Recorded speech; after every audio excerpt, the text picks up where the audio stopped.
Hey guys, welcome back to the 11th video of the Python Tutorials for Beginners series. So in this video, we'll be covering formatting string output in Python. Over here, I've defined two variables, name and age, and name is equal to John, which is a string, and age is equal to 24, which is an integer. So let's say I want to print out this data in my terminal.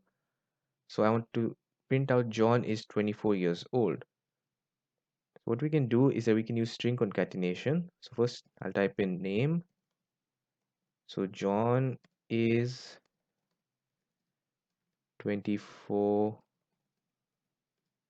years old.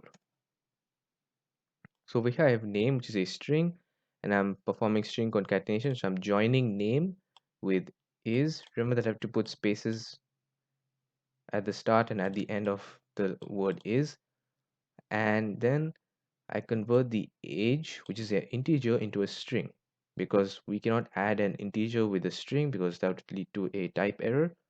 So instead I have to convert this into a string before concatenating it with the other strings.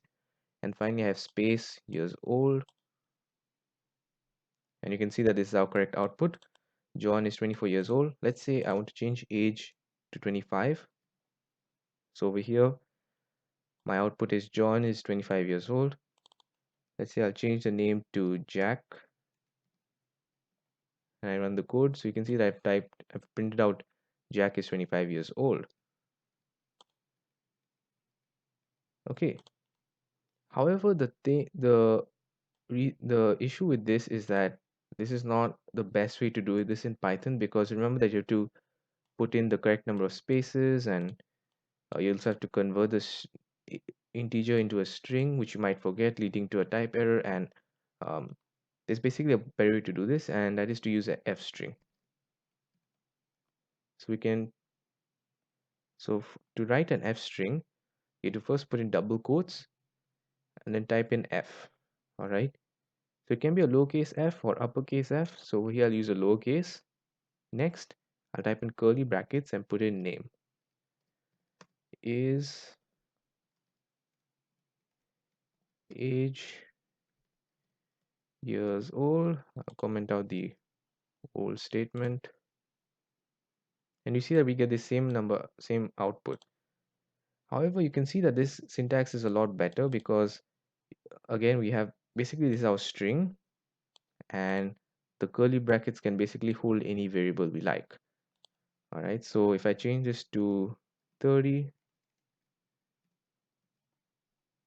you can see that this changes to John is 30 years old. Again, if I change the name to Jack, you can see I get Jack is 30 years old. So again, this is a better way to use the syntax, and we also learn some formatting using f strings. Okay, so over here I have declared a variable number which is equal to a floating point value 1.24788, and I'm printing it out using a f string. So the number is number. Again, I put the variable inside. Okay, so you can see that we get the output, the number is 1.24788. Okay, so a great thing about f strings is that first of all you can perform operations within them. So let's say I want to multiply with 2, you can get this output. If I want to divide, I get this output. So f strings, you can simply put operations into the f string and it'll work just fine. The next thing is, let's say I want to round my number to 2 decimal places. Okay, the way we can do this is to first type in a colon, all right, and then a dot to f. Okay, so what are we doing here? So first of all, the colon is just syntax to separate the variable from the formatting. Right, so this is our formatting structure. So you have a point and then 2f. So f stands for floating point number. So over here we have a floating point, and 2 stands for 2 decimal places. So let's just run the code, and you can see that I get 1.25. So it has rounded it off to 2 decimal places. Okay, so let's say 3. So we get 3 dp, or 3 decimal places. So again, F stands for floating point and 3 stands for the number of decimal places. Okay, so now we have a decimal point over here. And let's say I put in a number before that. So let's say I put 10. Okay. So basically, let me just remove the text as well. Okay. So this will make it easier to see. So what happens here is that we have specified 10. And what happens here is basically if we count the number of spaces, so 1, 2, 3, 4, 5, 6, 7, 8, 9, 10. So basically there are 10 spaces starting from the left at the start of the terminal all the way to 8. All right, so this is in total 10 spaces. If you want, we can change this to 20, and you can see that we get more spaces.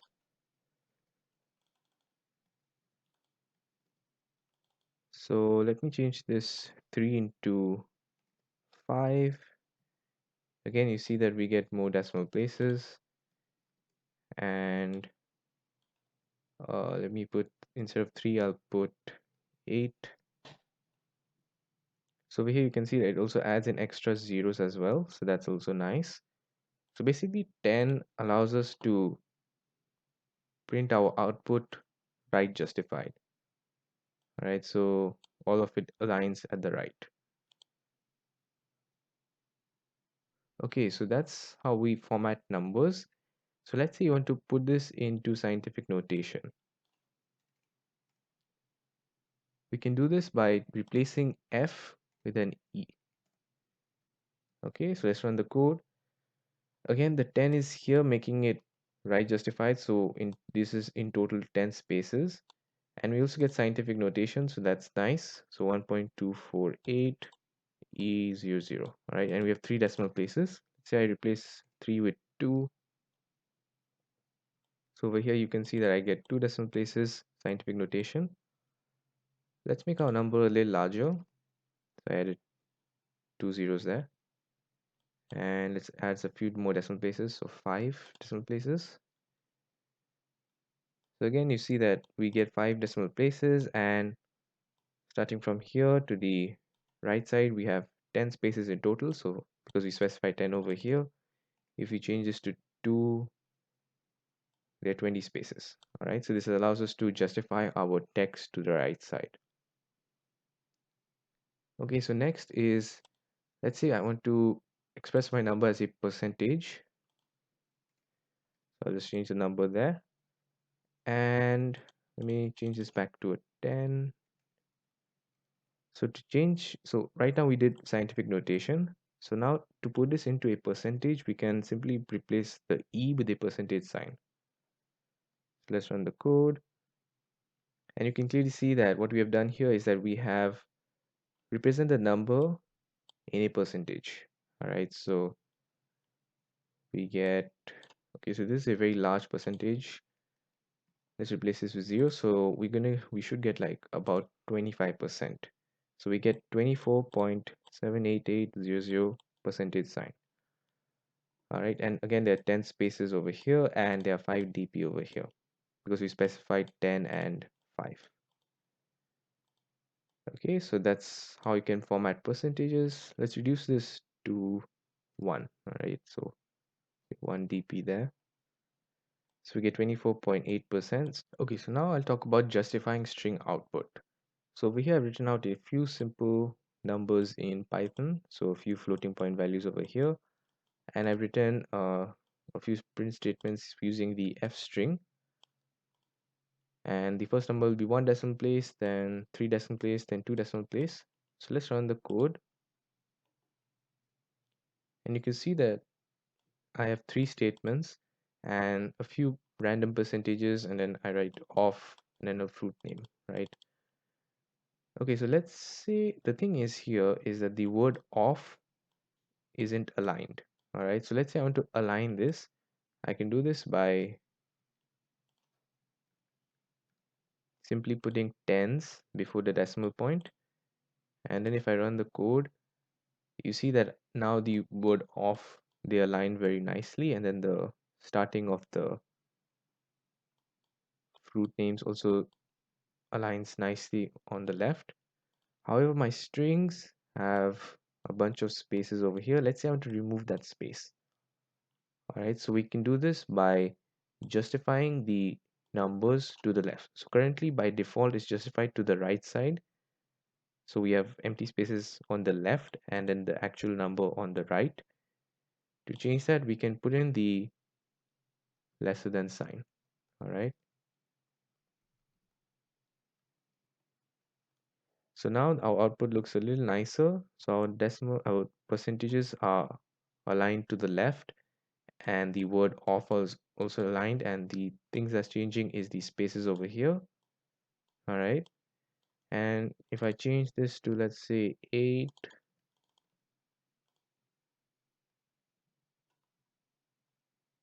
you see that I've reduced number of spaces over here. Let's change all of them to 7. Okay, so this is our output. So again, we have put in our percentages, and yeah, and then we have the word off all aligned very nicely. So all this aligns very nicely. And if you're trying to print out, let's say, a table in the terminal, then this formatting can be very useful for you. All right, so that's it for this video. If you like this video, then please consider giving a like and subscribe, and I'll see you in another video.